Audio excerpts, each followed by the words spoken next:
Hi, this is Remembering the Past, the show where we talk about people who've died recently who've had a profound effect on our history, our society, or our culture. And we're going to open tonight with Ann Jeffries, who died recently at the age of 94, a beautiful blonde who was a pretty good actress. She spent most of her time in the 40s in B movies at Republic Studios opposite John Wayne, at RKO opposite Frank Sinatra. She played Tess Trueheart in the Dick Tracy serial, and then she went back to New York to go back to the stage. Played the lead on Broadway for a little while in Kiss Me Kate, but more importantly, she met Robert Sterling, a handsome leading man who she married. They were married for 55 years. He had to go back to Hollywood for a little while, and she went with him, and they starred together in one of the most famous TV series of the early 50s, Topper. And Ann Jeffries became known as the Ghostess with the Mostess. The Topper television series only lasted 2 years, but because of the acting of Robert Sterling, Ann Jeffries, and especially Leo G. Carroll and a St. Bernard named Neil, it acquired something of a cult reputation. In fact, a bunch of the early episodes were written by a young Stephen Sondheim. Ann Jeffries and Robert Sterling were the characters who were played in the movie Topper in the 1930s by Constance Bennett and Cary Grant, and they did just as good a job. As for Leo G. Carroll as Cosmo Topper, he was much better than Roland Young, and actually that was his famous role before his role in North by Northwest in 1959, the Hitchcock movie, and of course Alexander Waverly in the 1960s in The Man from U.N.C.L.E., the boss of Napoleon Solo and Ilya Kuryakin. As an aside, 10 years after Topper, Ann Jeffries actually did play in an episode of The Man from U.N.C.L.E. Here's a little bit from the pilot of 1953 television series Topper. Ann Jeffries as Marion Kerby, the ghostess with the mostess.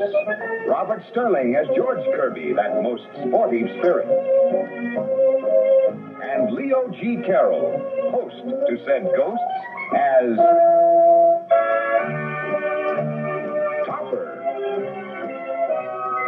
The story of Topper is about a madcap young couple, somewhat like Ann Jeffries and Robert Sterling in real life, who die in a skiing accident but come back to haunt the house of Cosmo Topper, a rather stodgy old man who they encourage to live life to the fullest. I can't see you. Shall we materialize? I suppose we might as well. How's that? Very nice. Well, here I come, ready or not. Well, now, I'm ready for a drink. Materializing always does wear me out. Would you mind telling me just who you are? Oh, haven't we introduced ourselves? Oh, what a shame. I'm Marion Kerby, and that oaf at the bar is my husband, George. Oh, how do you do? How do you do? The Kirbys? But you can't be the Kirbys. We can, too. The Kirbys are dead. You said it. Dead as doornails. Oh, would you mind, old man? Darling? Cheers. Cheers. No, you must forgive me for being a bit nervous, but I've never met any ghosts before. Don't mention it. We haven't met any alive people in quite some time either. Not since the accident. Do you mind telling me exactly what happened? Not at all. A couple of months ago. A couple of months ago, it was our 5th anniversary. Congratulations. Not much in it. We went skiing and ran smack into an avalanche. Henrietta was afraid this house was haunted. She's not psychic, is she? I never thought so before. We don't like psychic people. They're so pushy, always trying to meet us when we don't want to meet them. Well, as I said, Topper is what Ann Jeffries is most known for, but she had a beautiful voice. She did Kiss Me Kate. For a while, she was also in the Broadway production of Camelot, and she actually did a performance before John F. Kennedy, whose favorite show was Camelot, shortly before he died. And she did Ed Sullivan and Perry Como. Then in 1984, she got a role on General Hospital, which she took for 20 years. She and Robert Jeffries had one of those good show business romances. Seems like there's only two kinds, the real good ones and the real bad ones. Theirs was real good. They were married for 55 years before he died about 10 years ago. And before we close on Ann Jeffries, here's your Ann Jeffries trivia. She was the last woman to dance on screen with Fred Astaire. The two of them danced in a 1979 episode of Battlestar Galactica. Well, we're going to move on to our feature now, and by way of introduction to that feature, there's this. My name is Hugh Hefner. I'm editor-publisher of Playboy Magazine. I started with a personal investment of $600. In 8 years, I've built an empire worth $20 million. That was Hugh Hefner, who died recently at the age of 91. Nice Methodist boy from the north side of Chicago, Steinmetz High School, a tough high school, and then the University of Illinois. And he was the man who founded Playboy Enterprises. In the late 50s, 60s, and all through the 70s, Playboy Enterprises encompassed one of the most successful magazines in the United States, Playboy, Playboy clubs all over North America, 2 mansions, one in Los Angeles, one in Chicago, a casino empire in London, and even a television cable channel for a while. But amidst all that, it was Hefner's influence on society, or ostensible influence on society, that made him such an important figure in the mid-20th century. Here's ABC television on Hugh Hefner. The death overnight of Hugh Hefner. He said he wants to be remembered as someone who changed the social and sexual values in America. Certainly sparked a lot of debates. Absolutely. He was known for his magazine, his lifestyle, and he was also known for how he impacted our culture. ABC's Nick Watt. Good morning, Michael, from the Playboy Mansion. This was where Hugh Hefner lived, at times with up to 7 girlfriends at once. This is where he threw those legendary debauched parties. And this is where he died. Love him or loathe him, Hugh Hefner left a mark. Hugh Hefner was himself a playboy, businessman, activist, philanthropist, American icon. I mean, you know, lots of people date lots of girls. One girl on Tuesday, another girl. I date them all at the same time. And that's how he'll be remembered by most of us, from his TV shows, Playboy's Penthouse, Hello there. Playboy After Dark, and most recently, The Girls Next Door on E! I love it. You got to come up and see me sometime. In 2011, Hefner was asked on CNN how he would like to be remembered. Somebody who played some positive part in changing the social sexual values of his time and had a very good time doing it. Larger than life for once, an apt cliche to describe a man who in 1953 founded Playboy Magazine with a bank loan and investors, including his mum. Those bunny years, now a global brand that turns over $1 billion a year. And on the covers of his magazine, Jane Mansfield, Jenny McCarthy, Pamela Anderson. Happy used to say, I made this magazine for a girl like you. Marilyn Monroe. Inside, provocative writing from the likes of John Updike, Kurt Vonnegut, Jack Kerouac. 63 years later, still going strong.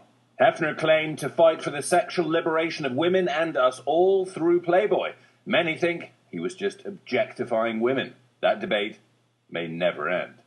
Gloria Steinem wrote an expose of her time as a Playboy bunny, maintaining he was really exploiting women under the guise of protecting the First Amendment. Well, I personally would not want to go down in history as Hugh Hefner.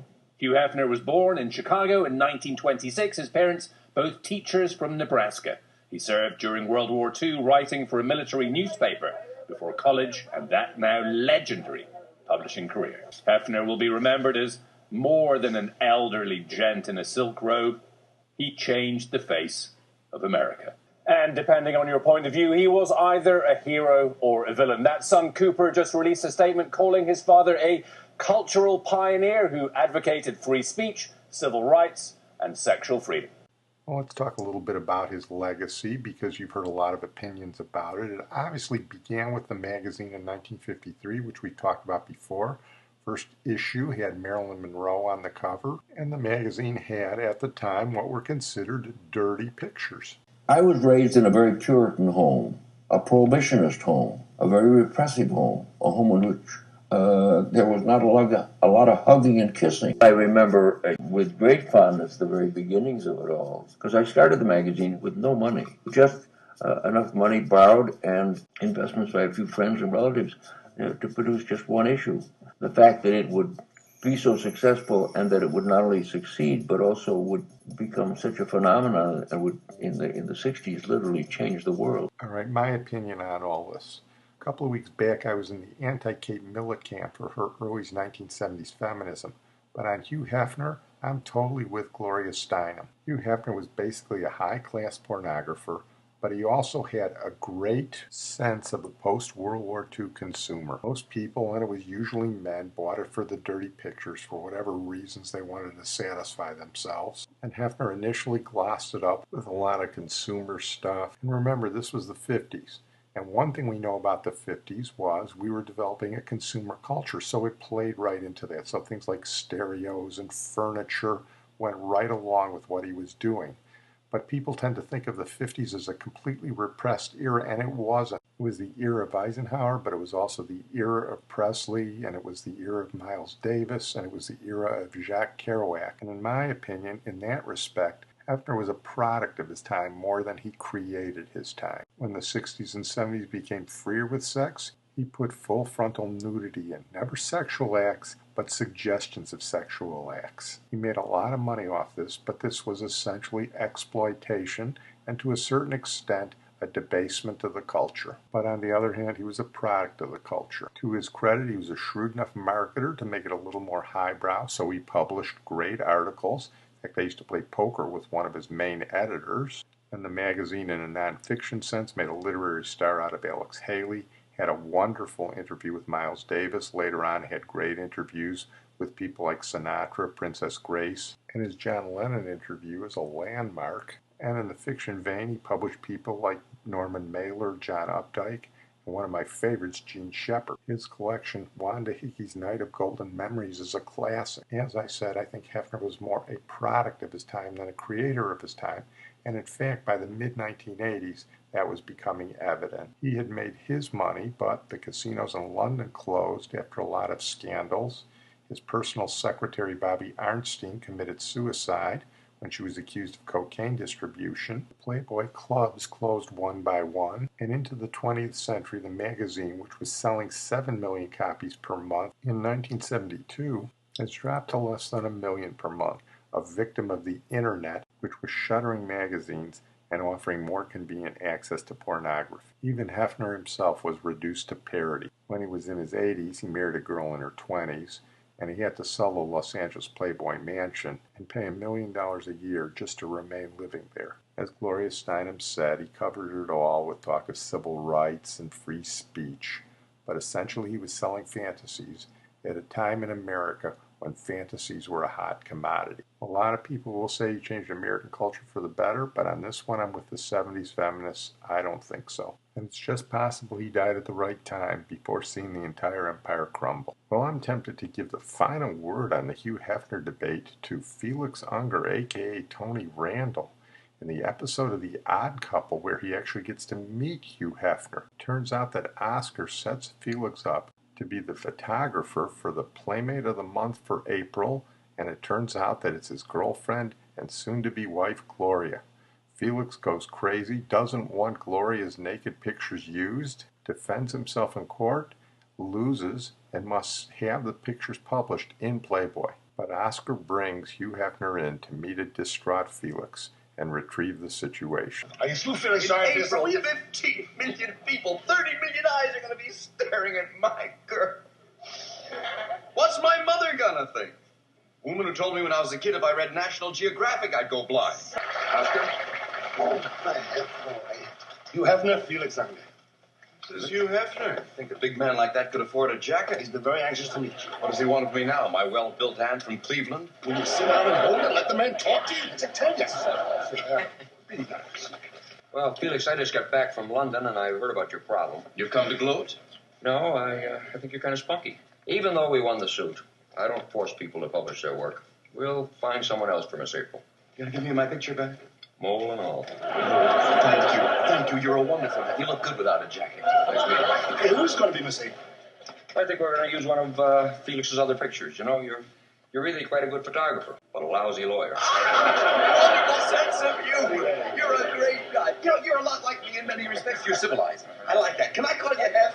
Mr. Hefner. Well, I'm going to close on that note. I want to thank my producer and IT genius, Sid Tepps. And whatever you thought of Hugh Hefner, sleazy but legitimate pornographer or social Lone Ranger, he's going to introduce our closing song tonight. From Tina Turner, a lady who got liberated, but not by anything that Hugh Hefner ever did. Well, good evening. I'm Hugh Hefner, your host.